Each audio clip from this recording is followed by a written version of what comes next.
Assalamualaikum warahmatullahi wabarakatuh. Di sini kami dari kelompok 12I Praktikum Seleksi Ternak 2024 mohon izin untuk menjelaskan terkait di sini yaitu diskusi acara heritabilitas dan repitabilitas.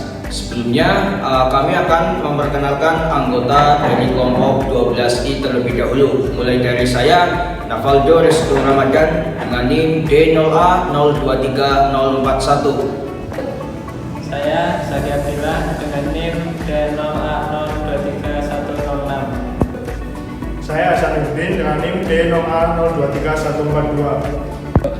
Saya Melviliana Susilo dengan NIM DOA 023157. Masuk ke pembahasan yang pertama yaitu terkait heritabilitas. Heritabilitas sendiri itu merupakan salah satu parameter genetik terpenting dalam nilai pemeliharaan. Kemudian masuk ke pengertiannya secara rinci, heritabilitas merupakan parameter genetik yang di sini itu menunjukkan keragaman total atau variasi sifat yang di sini bisa diwariskan seberapa besar bisa diwariskan ke keturunannya atau anaknya. Kemudian selanjutnya ada manfaat dari heritabilitas adalah bagaimana kita bisa melakukan penaksiran. Penaksirannya dalam hal ini adalah kita bisa mengetahui seberapa besar persentase keunggulan dari ketua atau unggulnya bisa diwariskan kepada keturunannya atau anaknya. Kemudian lanjut ke nilai heritabilitas. Untuk nilai heritabilitas ini bersifat konstan, artinya dalam hal ini yaitu bersifat relatif. Kemudian selanjutnya metode penaksiran heritabilitas. Untuk metode yang digunakan adalah metode korelasi saudara tiri sebapak, dan di sini dibantu juga dengan regresi ketua dan anak.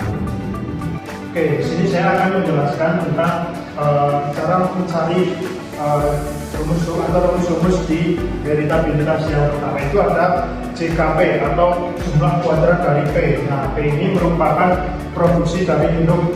Rumusnya yaitu sigma atau jumlah dari P dikuadratkan dikurangi dengan sigma P kuadrat juga per N. Nah, N ini merupakan jumlah dari data produksi. Kemudian yang kedua ada JHKOP atau jumlah hasil kuadrat dari O dan P. Rumusnya yaitu sigma OP dikurangi dengan sigma O dikali sigma P per N. Kemudian yang ketiga ada BOP. BOP ini merupakan koefisien regresi. Rumusnya yaitu JHKOP atau jumlah hasil kuadrat dari O dan P per JKP. Kemudian yang keempat ada nilai heritabilitas, yaitu rumusnya yaitu 2 kali BOP atau koefisien regresi. Nah, jadi di sini ada beberapa kolom tabel yang ada data-data yang sudah dari lapangan. Yaitu yang pertama ada produksi induk, yang kedua ada produksi anak, yang ketiga P kuadrat, selanjutnya ada O kuadrat, dan yang terakhir ada P kali O. Untuk mencari produksi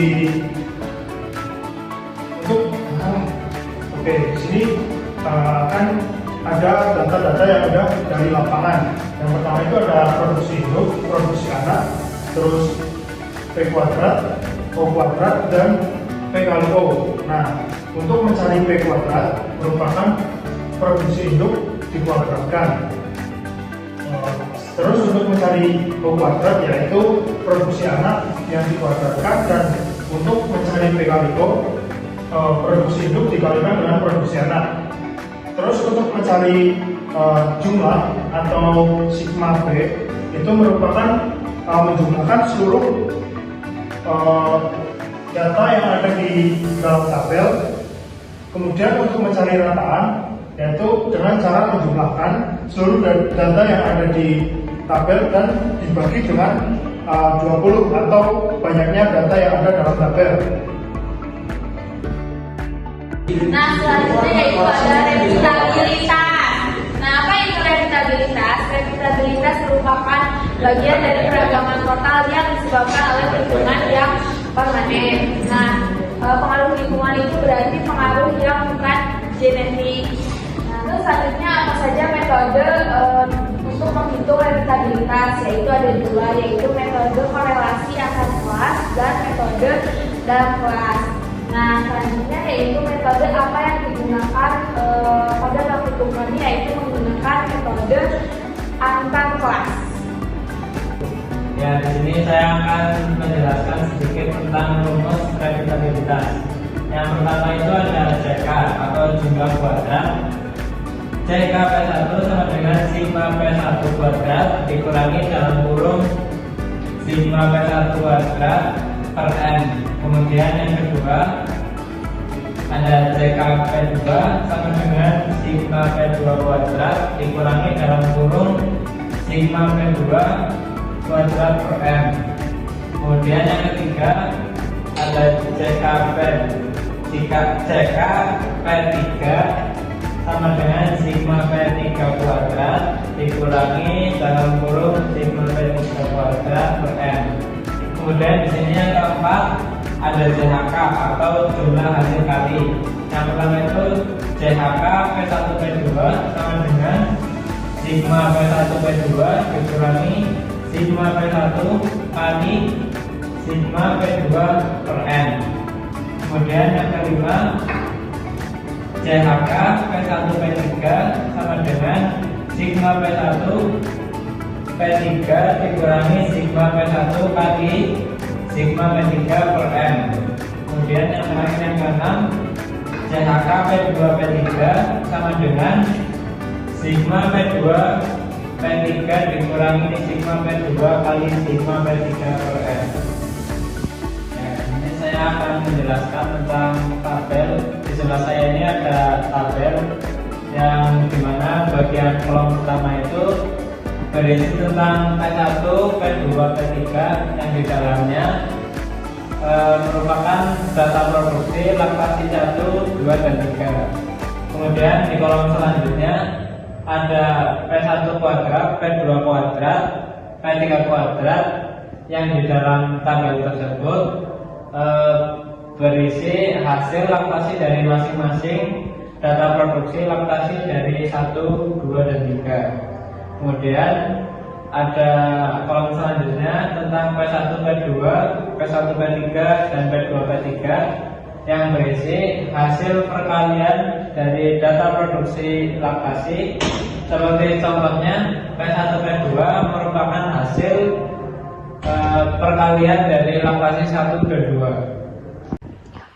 Ya, di sini saya akan menjelaskan kesimpulan atau tentang kesimpulan. Yang pertama itu dari heritabilitas, kemiripan sifat anak dari tetua atau parent. Kemudian dari reputabilitas, pengulangan nilai produksi berulang selama hidup individu. Dari kesimpulan tersebut ada rentan nilai yang menunjukkan hasilnya baik atau tinggi. Yang pertama itu ada 0 sampai 0,2 menunjukkan rendah, kemudian 0,2 sampai 0,4 menunjukkan sedang, dan kemudian di atas 0,4 itu bisa dikatakan tinggi.